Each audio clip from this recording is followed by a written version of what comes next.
Welcome to White Night Music. Em đã run run nhưng anh thì có gió đi.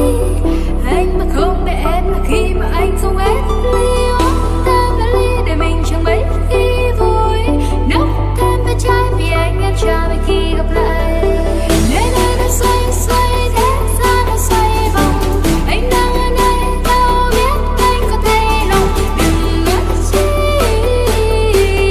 mà mình ngốc đi. Một hai ba bốn hai ba một.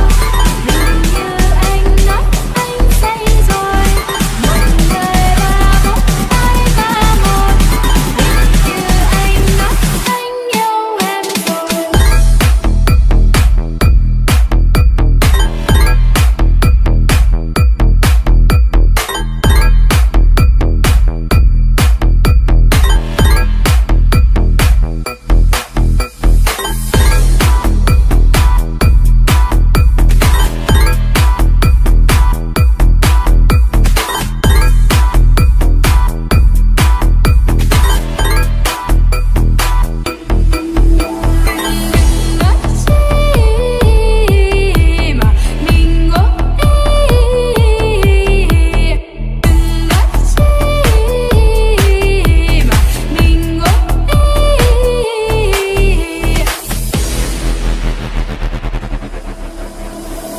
Em đã run run nhưng anh thì có gió đi.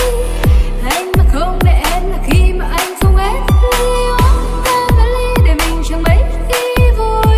Nấu thêm vài chai vì anh em chờ mấy khi gặp lại.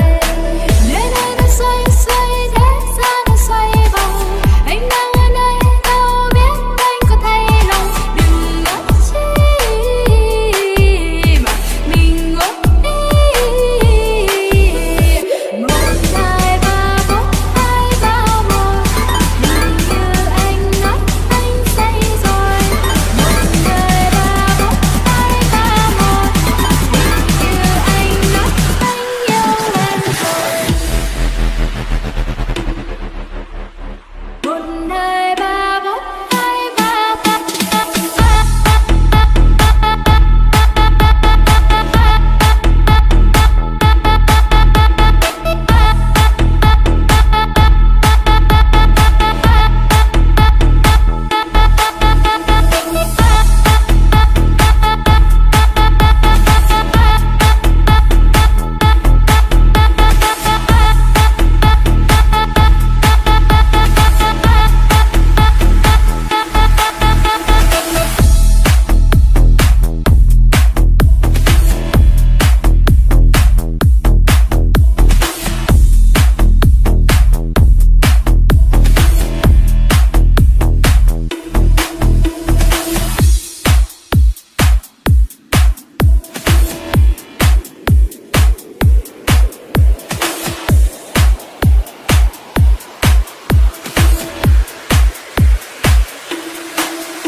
Subscribe to White Night Music and always remember, White Night has only the best car-based music.